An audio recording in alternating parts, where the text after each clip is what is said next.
गोड़ा के पकड़ेगा ननद बबैना गोड़वा फिर से दबबुना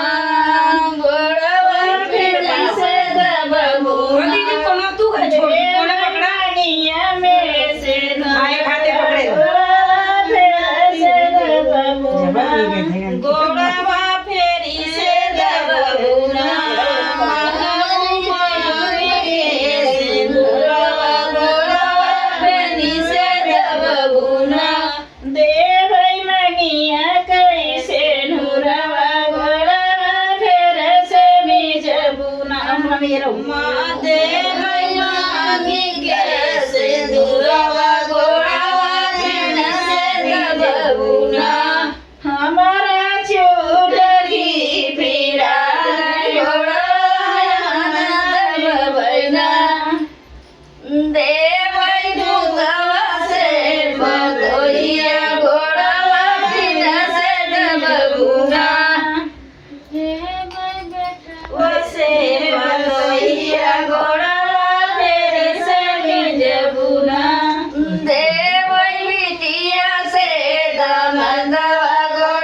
मोरा चूड़ा की फिरा